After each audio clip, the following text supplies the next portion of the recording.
ಮಕ್ಕಳ 1ನೇ ಕ್ಲಾಸ್ ಪ್ರವೇಶ ವಯೋಮಿತಿ ಸಡಿಲಿಕೆ, ಹೊಸ ಸಂಘರ್ಷ ಏನಿದು ಹೊಸ ಗೊಂದಲ, ಪೋಷಕರ ಭೀತಿ? ಈ ವಿಡಿಯೋದಲ್ಲಿ ಈ ಮಾಹಿತಿಯ ಬಗ್ಗೆ ಸಂಪೂರ್ಣವಾಗಿ ತಿಳಿದುಕೊಳ್ಳೋಣ. ಮಿಸ್ ಮಾಡದೆ ಈ ವಿಡಿಯೋವನ್ನು ನೋಡಿ ಮತ್ತು ನಿಮಗೆ ಯಾವ ಉದ್ಯೋಗದ ಬಗ್ಗೆ ಮಾಹಿತಿ ಬೇಕು ಎಂಬುದನ್ನು ಕಮೆಂಟ್ ಬಾಕ್ಸ್ನಲ್ಲಿ ತಿಳಿಸಿ. ಹಾಗೆ ಈ ವಿಡಿಯೋ ಇಷ್ಟವಾದರೆ ಪ್ಲೀಸ್ ಎಲ್ಲರೂ ಸಬ್ಸ್ಕ್ರೈಬ್ ಮಾಡಿ.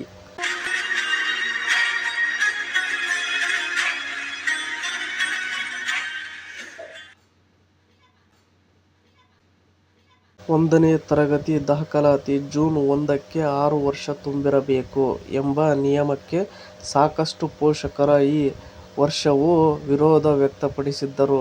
ಹೀಗಾಗಿ ಶಾಲಾ ಶಿಕ್ಷಣ ಸಚಿವ ಮಧು ಬಂಗಾರಪ್ಪನವರು ಮೊನ್ನೆ ಸುದ್ದಿಗೋಷ್ಠಿ ನಡೆಸಿ 2026-27ನೇ ಸಾಲಿಗೆ ವಯೋಮಿತಿ ಸಡಿಲಿಕೆ ಮಾಡಿ ಘೋಷಣೆ ಮಾಡಿದ್ದರು.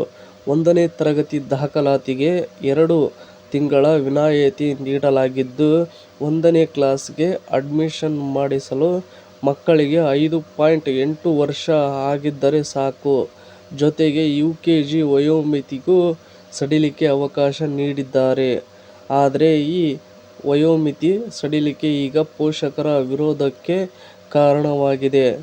2 ತಿಂಗಳ ಸಡಿಲಿಕೆ ಬೇಡ, ಕಳೆದ ವರ್ಷದಂತೆ 5.5 ವರ್ಷಕ್ಕೆ 1ನೇ ತರಗತಿ ದಾಖಲಾತಿಗೆ ಅವಕಾಶ ನೀಡುವಂತೆ ಹೋರಾಟ ಶುರು ಮಾಡಿದ್ದಾರೆ. ಇನ್ನು ನೆಕ್ಸ್ಟ್ ನೋಡುವುದಾದರೆ, ಹೌದು, ಸರ್ಕಾರ 2 ತಿಂಗಳ ವಯೋಮಿತಿ ಸಡಿಲಿಕೆ ಮಾಡಿದೆ. ಆದರೆ ಅರ್ಧಕ್ಕರ್ಧ ಪೋಷಕರಿಗೆ ನಿಲ್ಲದ ಕಳವಳ ಶುರುವಾಗಿದೆ. ಹೌದು, 60 ದಿನ ಬೇಡ, ಕಳೆದ ವರ್ಷದಂತೆ 5.5 ವರ್ಷಕ್ಕೆ ದಾಖಲಾತಿ ನೀಡಿ.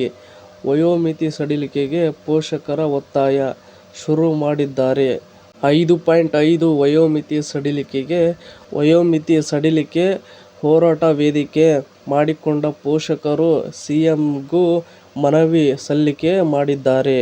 ಹೀಗಾಗಿ ಶಾಲಾ ಪ್ರವೇಶಕ್ಕೆ ಕಡ್ಡಾಯ ವಯೋಮಿತಿ ವಿಚಾರ ಮತ್ತೊಂದು ಹೊಸ ಸಂಘರ್ಷಕ್ಕೆ ಕಾರಣವಾಗಿದೆ.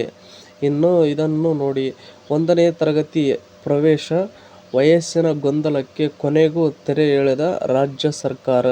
ಅಂದರೆ ಪೋಷಕರ ಒತ್ತಾಯ ಬಳಿಕ ಮಕ್ಕಳ ಹಿತದೃಷ್ಟಿಯಿಂದ ಶಿಕ್ಷಣ ಸಚಿವ ಮಧು ಬಂಗಾರಪ್ಪ ಅವರು ಈ ವರ್ಷ ವಯೋಮಿತಿ ಸಡಿಲಿಕೆ ಏನೋ ನೀಡಿದ್ದಾರೆ. ಆದರೆ ಇದರಿಂದ ಈಗ ಮತ್ತಷ್ಟು ಪೋಷಕರು 2 ತಿಂಗಳು ಸಾಲದು, 6 ತಿಂಗಳವರೆಗೂ ಅವಕಾಶ ನೀಡಿ ಎಂದು ಹೋರಾಟ ಶುರು ಮಾಡಿದ್ದಾರೆ. ಮೇ, ಆಗಸ್ಟ್ ತಿಂಗಳಲ್ಲಿ ಹುಟ್ಟಿದ ಮಕ್ಕಳಿಗೆ ಸಡಿಲಿಕೆ ಭಾಗ್ಯ ಇಲ್ಲ.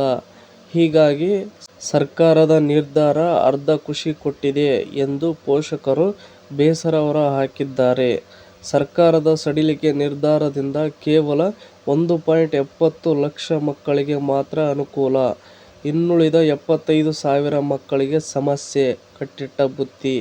ಹೀಗಾಗಿ ಮತ್ತೆ ಸರ್ಕಾರ ಶಿಕ್ಷಣ ಸಚಿವರಿಗೆ ಮನವಿ ಮಾಡಲು ಮುಂದಾಗಿದ್ದು, 5.5 ವರೆಗೂ ಸಡಿಲಿಕೆ ಮಾಡಿ ಎಂದು ಮತ್ತೊಮ್ಮೆ ಮನವಿ ಮಾಡಿದ್ದಾರೆ.